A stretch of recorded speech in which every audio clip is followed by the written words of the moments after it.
So hi, I'm Kevin from Team 21229 Quality Control, and I'm going to be talking about our Worlds robot design, experience we had from Worlds, and some tips we have for you.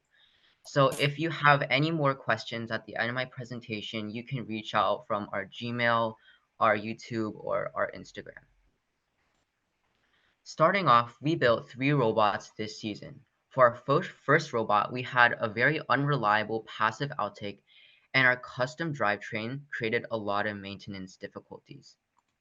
So for our V2 bot, we improved our outtake to be cone-shaped, so it made more contact with the cone and made deposit more reliable. And because of that, we scored the former world record with the bot. We also made sure to have a modularized design so it was easy to maintain.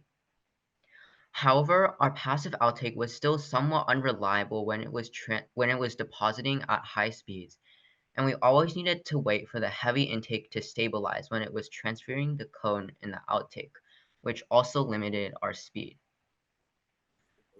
So for our V3 bot, the one we used at Worlds, we redesigned our outtake to be an active outtake, meaning that a servo drives it. And the servo powered a latch that secured the cone in the outtake, which made it more reliable at high speeds. We also redesigned our intake so it could transfer the cone quicker in the outtake. And with these changes, we were able to do a 1+10 auto, which means that we could score we could score we could score both cone stacks in the field.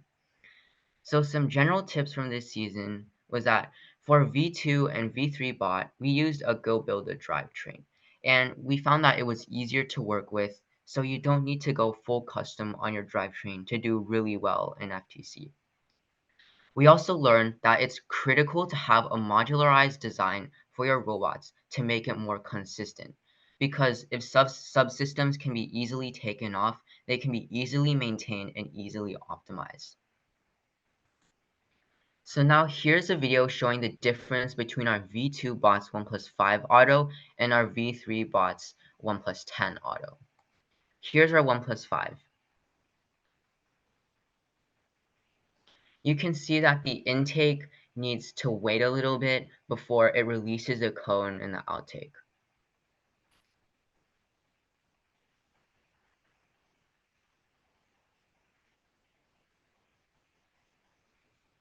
And here's our 1+10 auto. You can see that the 3D printed outtake allows the cone to be dropped in upside down, and it'll later rotate to score the cone in the upright position.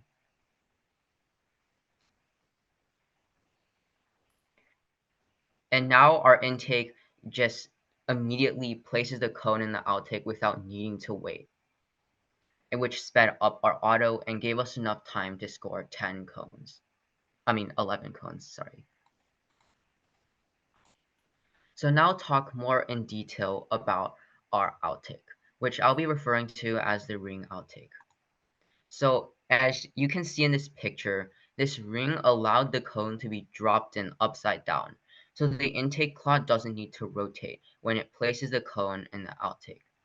Also, the ring has an internal angle so it can best fit and secure the cone. What's really important is that our ring had this rectangle opening in the back. And the intake, when it drops the cone in our ring, it sometimes drops it at different positions and different angles.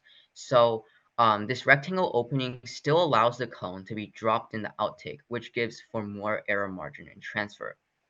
And as a general tip, designing subsystems to have a high error margin will make the robot more reliable, since in life, nothing can run perfectly, and if your subsystem has a high error margin, it can handle all the inconsistencies. Next, we have a servo-driven latch shown here that can secure our cone in the outtake and control whether the cone is secured or released for deposit. We have a servo-driven junction guide that's shaped like a semicircular arc, and it can force the junction under the cone, again, for more error margin when depositing. Finally, we have belt-driven slides on our outtake that are powered by 2 motors, so these slides can extend really quickly. Moving on to our intake, We wanted our claws to have a high error margin when grabbing the cone. So we made it so that these claws can overlap and thus they can grab the cone at different heights. We also made sure that the tip, what? Oh, sorry. We also made sure that the tip of the claw was smooth and chamfered so it could force the cone to the center of the claws, where we put rubber bands on this blue stuff here so it could have more friction and grip the cone. We have a 3D printed hook here that can catch up on the base rim of the cone during teleop, and then our robot can drive backwards to flip over these fallen cones. We have a short and light intake arm, and since it's lighter, it will have less momentum when it's rotating, when transferring, so it will make transfer a lot faster. The reason we were able to make our intake arm shorter was because our intake claw didn't need to rotate, unlike our V2 bot. So we didn't need to put an extra servo at the end of our arm, which made it lighter. Finally, we have long intake slides, 3 feet long, that so our robot can score on the far high junction and almost immediately be able to reach the cone stack. And I'll talk about more why that was so important. Because of our outtake and intake redesigning, we were able to run a 1+10 auto several times at Worlds. And here's a video showing how it went for us. By the way, we're scoring at the bottom left. Right now, we're scoring at the same time our opponent was scoring. So this interference dragged our outtake down and caused it to break on the junction. So right now, our auto is basically failing right now.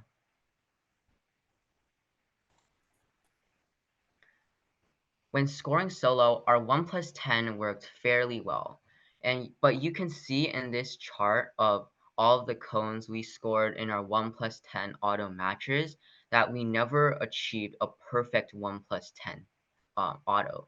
And the match I just showed you was match 58, where our robot only scored 4 cones because it broke from the interference.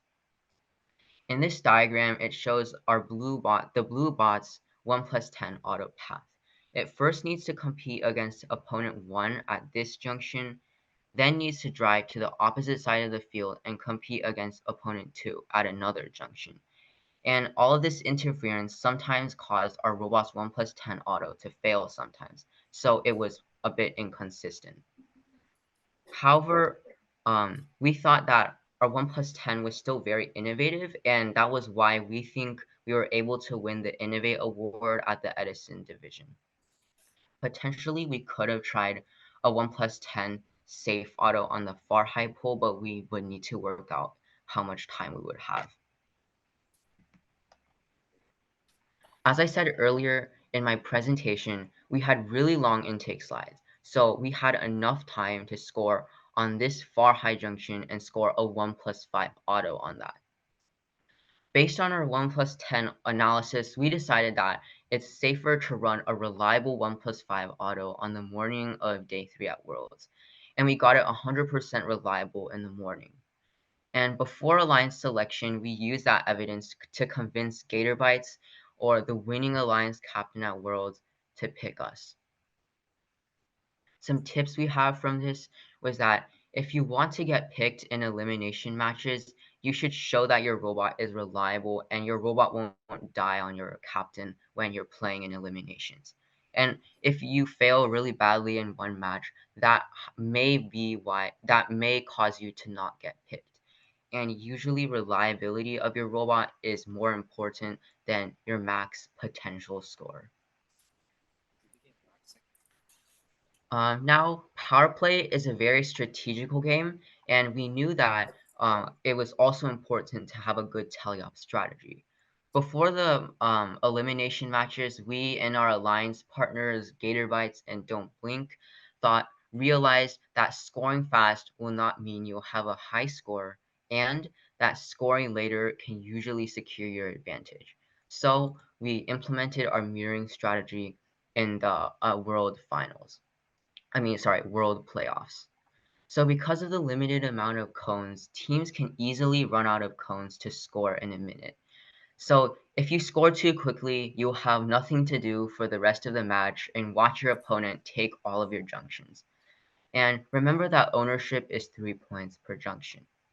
In this scenario here, red scored first on this high junction, and red got 5 points for scoring on the high junction and 3 points for their junction ownership, so they got 8 points.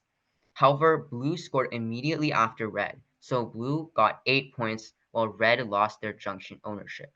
So scoring after your opponent at the same junction will give you 8 points and will lower your opponent's score by 3 points. So that's an 11-point advantage relative to your opponent per junction. So our mirroring strategy is to wait and mirror our opponent's scoring actions, which will guarantee that you'll have a higher score than your opponent, even if you start out with equal scores. Finally, the virtual robot simulator is a project that one of our alumni worked on that can simulate a robot using intuitive and easy to learn block coding or with Java coding. And they also have lessons on writing op modes, controlling motors, and more. So it's great if you're new to programming or don't have the hardware needed. So if you want to learn more about that, you can visit the virtual robot simulator. And that's the end of my presentation. Feel free to ask any questions. Does anyone have any questions for Mr. Kevin? You created the robot simulator? No. It's someone else on my team, an alumni, worked on it with some other people. It wasn't just us that made it. It was like a collaborative effort over like several teams. Oh, okay. That's a big job. Okay, thanks. Yep. Quality control. Oh. They were WAC. We're winning Alliance Captain. Oh. All right, first pick, right? First pick? Yeah, first pick. Yeah. So, does anyone else have any questions? In that case, thank you, Kevin, for presenting.